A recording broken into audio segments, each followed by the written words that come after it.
Mastery de Robert Greene. C'est un livre volumineux qui comprend de nombreuses histoires et anecdotes détaillées de maîtres issus de tous les domaines de la vie tels que le sport, l'architecture, l'anthropologie, l'art, les affaires et la médecine. Le livre a été publié en français sous le titre « Atteindre l'excellence ». L'auteur Robert Greene affirme que le chemin menant à la maîtrise est un processus simple et accessible à tous. Mais peut-on réellement atteindre la maîtrise dans n'importe quel domaine ou existe-t-il des limites liées à l'âge ou aux circonstances? Chacun tient sa fortune entre ses propres mains. Comme le sculpteur, la matière brute qu'il cisèlera. Mais il en est de ce type d'activité artistique comme toutes les autres. Nous possédons de façon innée la capacité à les exécuter. La manière de modeler un matériau pour en faire ce que nous voulons doit être apprise et attentivement entretenue. C'est quoi donc la maîtrise?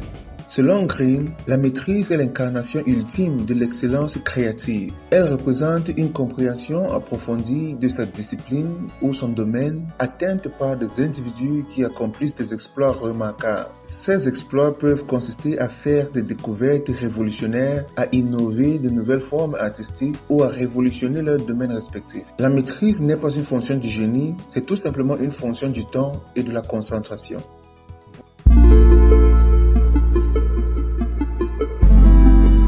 Bonjour et bienvenue sur cette chaîne, moi c'est Landry Yenguel et si vous êtes intéressé par le développement personnel, l'éducation financière et la lecture, abonnez-vous maintenant afin que nous puissions apprendre et grandir ensemble.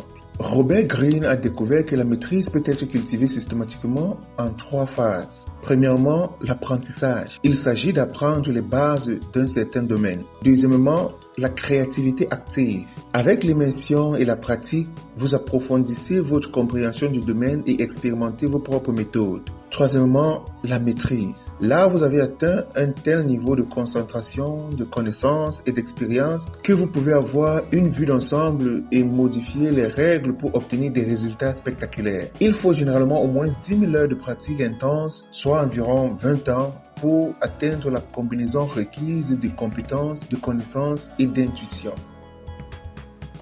Chapitre 1. Découvrir sa vocation, l'œuvre de toute une vie.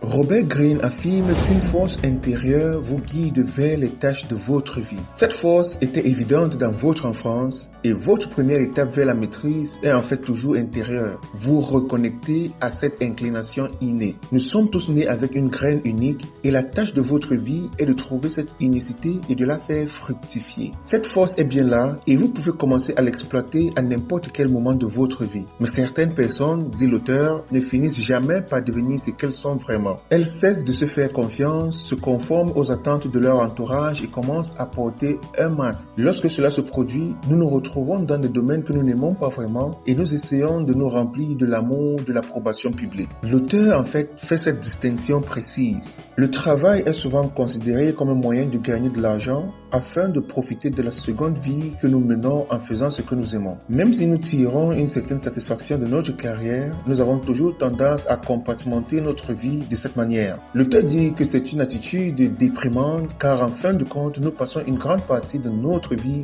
au travail. Si nous considérons ce temps comme une étape à franchir sur la voie du vrai plaisir, alors nos heures de travail représentent un gaspillage tragique de peu de temps qu'il nous reste à vivre. Au contraire, vous voulez avoir votre travail comme quelque chose de plus inspirant, comme faisant partie de votre vocation. Votre travail est alors quelque chose de profondément lié à qui vous êtes et non pas un compartiment séparé de votre vie. En ce moment, vous développez alors le sens de votre vocation. Selon l'auteur, lorsque nous travaillons pour de l'argent et le confort, c'est par anxiété et la plupart des fois pour apaiser nos parents. Et nos parents, à leur tour, nous poussent à occuper un poste plus stable et plus lucratif par souci de sécurité.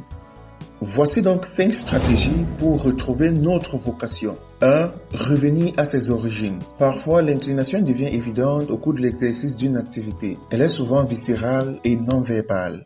2. Occuper le créneau idéal. Les domaines surpeuplés sont attrayants parce que tout le monde y est, mais on se perd dans la politique et on ne peut pas se concentrer sur la maîtrise. Trouvez plutôt un créneau, un domaine dans lequel vous pouvez dominer. Commencez à grande échelle et se ramifier jusqu'à ce que l'on soit seul ou trouver les liens entre différents domaines.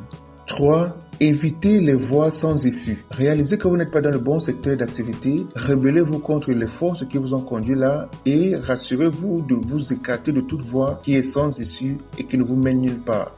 4. Se libérer du passé. Vous n'avez pas besoin d'abandonner complètement ce que vous avez fait jusqu'à présent, mais vous pouvez apprendre de nouvelles façons d'appliquer les compétences et les expériences acquises par le passé sans toutefois s'apitoyer de son sort. 5. Trouver le chemin du retour. Il arrive que l'on s'écarte à cause de l'argent. Mais même si vous obtenez de l'argent, vous ne serez pas satisfait. Alors il va falloir revenir à son penchant et son inclination innée afin de pouvoir s'épanouir. Selon l'auteur, lorsque vous faites face à vos faiblesses, résistez à la tentation de devenir comme les autres et continuez à travailler sur ce que vous faites bien. Ne pensez pas à de grands projets pour l'avenir, mais concentrez-vous sur les forces immédiates qui se trouvent devant vous. Cela vous donnera de l'assurance et une base solide à partir de laquelle vous pouvez vous lancer dans d'autres projets. Continuez et vous finirez par atteindre le but de votre vie. En effet, les tâches de votre vie ne vous paraîtront pas toujours évidentes. Mais n'enviez pas ceux qui semblent être nés avec un don. C'est souvent une malédiction parce qu'ils n'apprennent pas à travailler dur. Naître avec un don peut être une malédiction si l'on n'apprend pas à y travailler dur. Chapitre 2. Se soumettre à la réalité, l'apprentissage idéal. Après l'éducation formelle, la plupart d'entre nous entament une deuxième formation pratique appelée l'apprentissage. Vous reviendrez en apprentissage chaque fois que vous changerez de domaine. Ne vous concentrez pas sur l'argent ou le morceau de papier. L'objectif de l'apprentissage est la transformation de votre esprit et de votre caractère.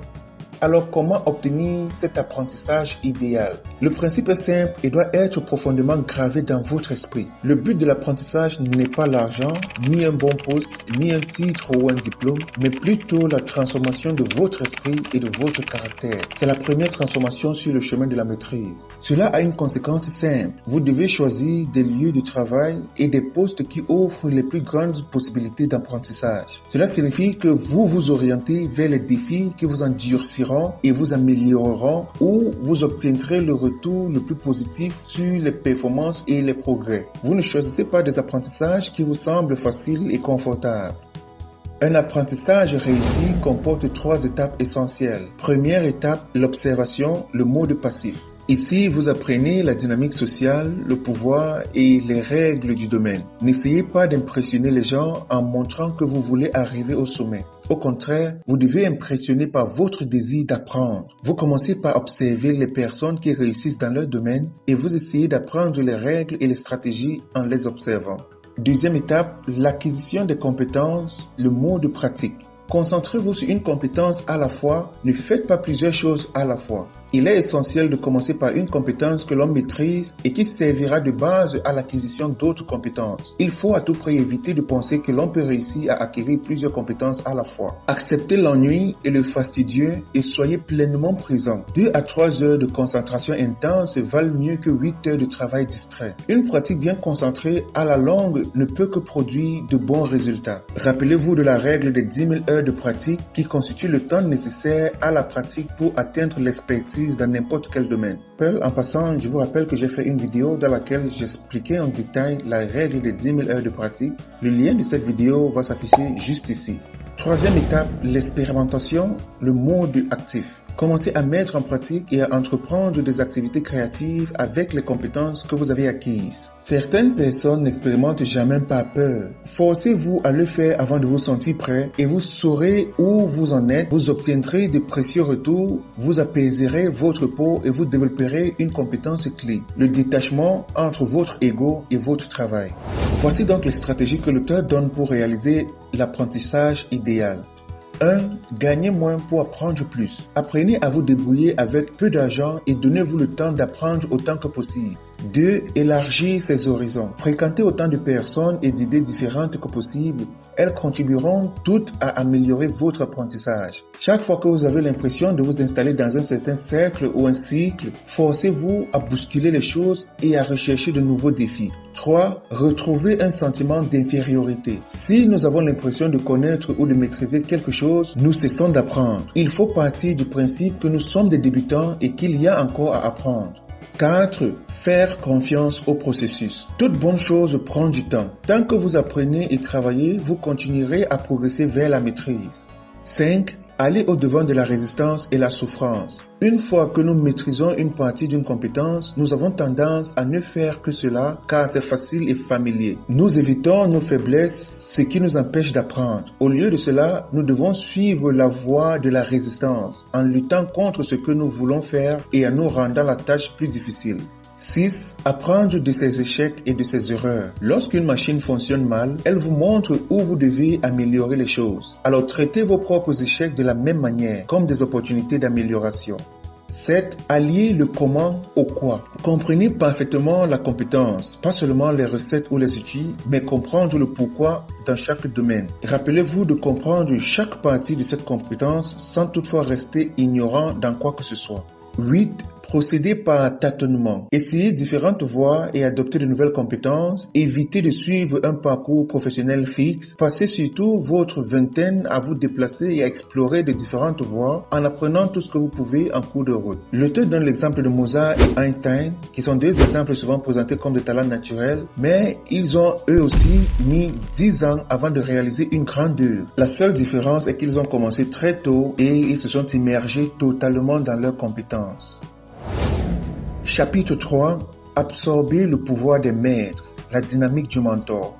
Une relation avec un mentor est la forme d'apprentissage la plus efficace et la plus productive. Les bons mentors savent où concentrer votre attention et comment vous stimuler. Leurs connaissances et leurs expériences deviennent les vôtres. Ils fournissent un retour d'information immédiat et réaliste sur votre travail, ce qui vous permet de vous améliorer plus rapidement. Grâce à une interaction intense, vous absorbez un mode de pensée qui contient un grand pouvoir et qui peut être adapté à votre esprit personnel. Choisissez le mentor qui correspond le mieux à vos besoins et à votre mission de vie. Une fois que vous avez intériorisé ces connaissances, vous devez aller de l'avant et ne jamais rester dans son ombre. Votre objectif est toujours de surpasser vos mentors en maîtrise et en brillance. Pour pouvoir apprendre d'un mentor, il faut faire preuve d'humilité. Nous devons admettre qu'il existe des personnes qui connaissent notre domaine beaucoup mieux que nous. Leur supériorité n'est pas le fruit d'un talent naturel ou d'un privilège, mais plutôt du temps et de l'expérience. Bien qu'il soit préférable d'avoir un mentor à la fois, il n'est pas toujours possible de trouver le mentor idéal. Dans ce cas, une autre stratégie consiste à trouver plusieurs mentors dans votre environnement immédiat, chacun d'entre eux comblant des lacunes stratégiques dans vos connaissances et votre expérience. Le fait d'avoir plus d'un mentor présente des avantages secondaires. Vous disposez de plusieurs relations et d'alliés importants sur lesquels vous pouvez compter par la suite. De même, si votre situation limite vos contacts, les livres peuvent servir de mentor temporaire. En passant, si vous avez aimé la vidéo jusqu'à présent et vous êtes un amoureux de la lecture et des livres, je vous invite à vous abonner maintenant et à cliquer sur la cloche de notification. Laissez aussi un pouce bleu sur cette vidéo. Voici les stratégies que l'auteur propose pour approfondir la dynamique du mentor.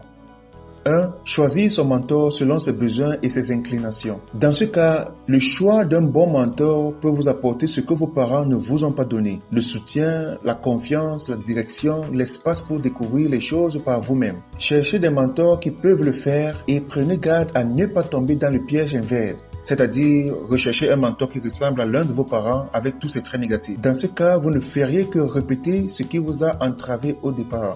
2. Scrutez le miroir du mentor. Le mentor peut vous montrer vos points faibles. N'ayez pas peur de les voir. Habituez-vous à la critique, accueillez la critique. Grâce à leurs commentaires réalistes, vous augmenterez votre confiance et vos capacités. 3. Transfigurez ses idées. Au fur et à mesure que vous intégrez les leçons de votre maître ou votre mentor, commencez à les adapter à vous-même. Ne vous contentez pas de les copier, pensez par vous-même. Vous devez finir par les dépasser en ajoutant votre originalité personnelle. 4. Créez un rapport interactif. Vous devez parfois prendre du recul et expliquer clairement ce que vous attendez de votre mentor. Travaillez ensemble sur la relation et adaptez ces instructions à vos besoins. Les bons mentors souhaitent que vous deveniez indépendant et vous libèrent lorsque vous êtes prêt tout en restant des amis. En revanche, les mauvais mentors voudront vous garder toujours soumis à eux. Ils considéreront vos démarches vers l'indépendance comme un affront à leur autorité. Ils pourraient en venir à vous envier, vous et vos compétences croissantes, votre jeunesse ou votre dynamisme. Vous ne pouvez pas les laisser vous entraver. Votre objectif est d'absorber le plus de choses possible, puis de passer à autre chose. Une fois que vous avez intériorisé les connaissances, vous devez aller de l'avant. Votre objectif est de dépasser votre mentor. Chapitre 4. Voir les gens tels qu'ils sont, l'intelligence relationnelle.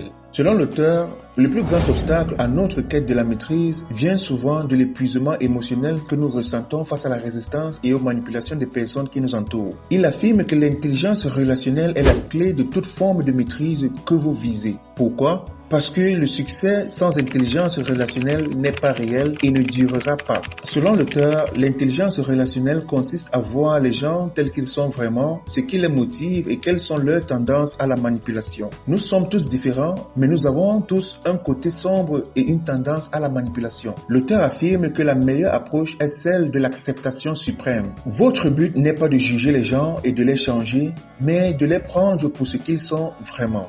L'auteur procède par diviser ce principe en deux types de connaissances.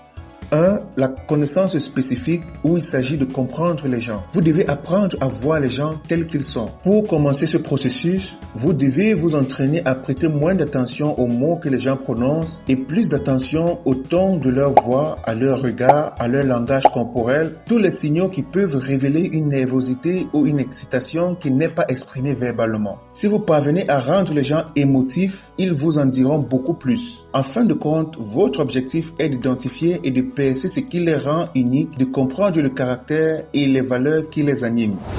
2. La connaissance générale.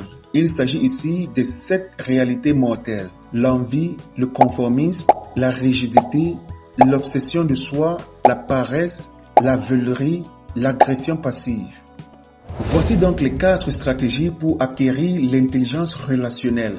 1. Faire parler son travail. Si vous subissez les pressions des manœuvres politiques au sein du groupe, ne perdez pas la tête et ne vous laissez pas absorber par toutes les mesquineries. En restant concentré et en parlant socialement dans le cadre de votre travail, vous continuerez à élever votre niveau de compétence et vous vous démarquerez de tous ceux qui font beaucoup de bruit mais qui ne produisent rien.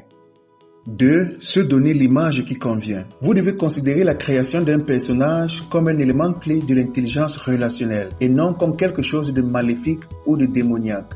3. Se voir soi-même à travers le regard des autres. Nous avons presque tous des défauts sociaux, qu'ils soient relativement inoffensifs ou qu'ils nous causent des ennuis. Il se peut que nous parlions trop, que nous critiquions trop honnêtement les gens ou que nous nous offusquions trop facilement lorsque les gens ne réagissent pas positivement à nos idées. Soyez honnête avec vous-même sur la nature de ces défauts en repensant aux conflits que vous avez eus et de la manière dont vos pensées et vos actions ont pu les provoquer.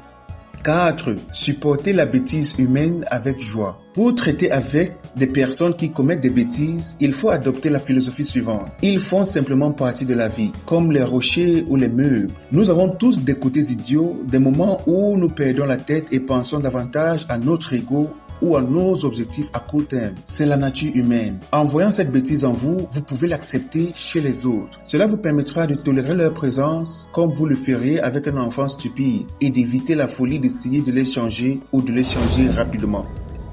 Chapitre 5. Redimensionner son esprit en devenant un créatif actif.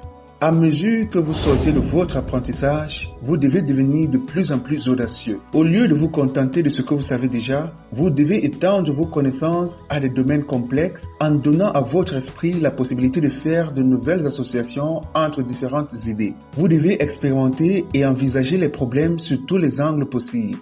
Au fur et à mesure que votre pensée devient plus fluide, votre esprit devient de plus en plus dimensionnel, voyant de plus en plus d'aspects de la réalité. En fin de compte, vous vous retournerez contre les règles mêmes que vous aviez intériorisées, les modelant et les réformant pour les adapter à votre esprit. Cette originalité vous mènera au sommet du pouvoir. Rappelez-vous, le but ici est d'éveiller votre esprit dimensionnel, de penser au-delà des contraintes typiques de vos compétences et de continuer à grandir et à apprendre. Ne pas s'enfermer dans ses habitudes ni se conformer aux normes de son époque.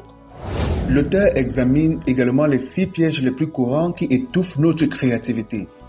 1. La complaisance. Se rappeler constamment que l'on sait peu de choses et que le monde reste mystérieux. 2. Le conservatisme. Si vous obtenez une certaine forme d'attention ou de succès pour votre travail au cours de cette phase, vous êtes confronté au grand danger d'un conservatisme rampant. Faites de la créativité plutôt que du confort votre objectif et vous assurerez beaucoup de succès à l'avenir.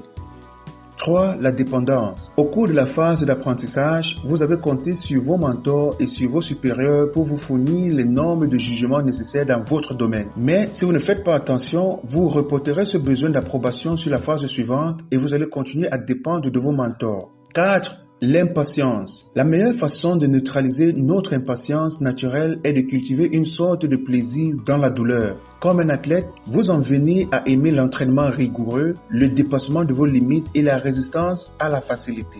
5.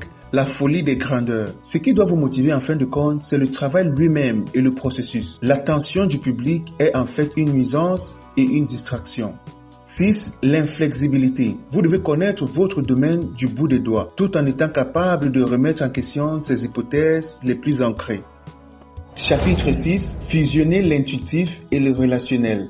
La maîtrise. Nous avons tous accès à une forme supérieure d'intelligence qui peut nous permettre de voir plus de choses dans le monde, d'anticiper les tendances, de réagir avec rapidité et précision à toutes circonstances. Cette intelligence se cultive en s'immergeant profondément dans un domaine d'étude et en restant fidèle à ses inclinations propres, même si notre approche peut sembler peu conventionnelle aux yeux des autres. Grâce à cette immersion intense pendant de nombreuses années, nous parvenons à intérioriser et à acquérir un sens intuitif des éléments complexes de notre domaine. Lorsque nous fusionnons ce sentiment intuitif avec des processus rationnels, nous élargissons notre esprit jusqu'aux limites extrêmes de notre potentiel et nous sommes capables de voir dans le cœur secret de la vie elle-même. Nous disposons alors de pouvoirs qui se rapprochent de la force instinctive et de la rapidité des animaux, mais avec la portée supplémentaire que nous confère notre conscience humaine. Ce pouvoir est celui pour lequel notre cerveau a été conçu et nous serons naturellement conduits à ce type d'intelligence si nous suivons nos inclinations jusqu'à leur fin ultime. Les racines d'une intuition maîtrisée. Au début, nos intuitions peuvent être si faibles que nous n'y prêtons pas attention ou que nous ne leur faisons pas confiance. Tous les maîtres parlent de ce phénomène, mais avec le temps, ils apprennent à remarquer ces idées rapides qui leur parviennent. Ils apprennent à agir en fonction d'elles et à vérifier leur validité. Certaines ne mènent nulle part, mais d'autres par contre débouchent sur des idées extraordinaires. Au fil du temps, les maîtres découvrent qu'ils peuvent faire appel à un nombre croissant de ces intuitions de haut niveau qui jaillissent maintenant dans tout le cerveau. En accédant plus régulièrement à ce niveau de pensée, ils peuvent les fusionner encore plus profondément avec leur forme de pensée rationnelle. Ce désir pour ce qui est simple et facile nous infecte tous, souvent d'une manière dont nous ne sommes pas conscients. La seule solution est la suivante: nous devons apprendre à calmer l'anxiété que nous ressentons chaque fois que nous sommes face à quelque chose qui semble complexe ou chaotique. L'auteur affirme que la maîtrise n'est pas entièrement rationnelle, mais qu'elle est une combinaison de connaissances, de compétences et d'intuition. L'intuition nécessite à la fois des connaissances, des compétences et de l'expérience qui peut prendre jusqu'à 20 ans pour être atteinte. En conclusion, notez qu'il n'y a jamais de moment où l'on s'arrête, où l'on se dit qu'on est déjà un maître complet. La maîtrise est un processus sans fin. Vous ne cesserez jamais de faire face à des échecs et à des situations qui vous mettent au défi, et ce sont là des bénédictions qui vous permettent de continuer à progresser sur le chemin sans fin de la maîtrise. Vous engager sur la voie de la maîtrise est une faveur que vous vous faites non seulement à vous-même, mais aussi au monde entier.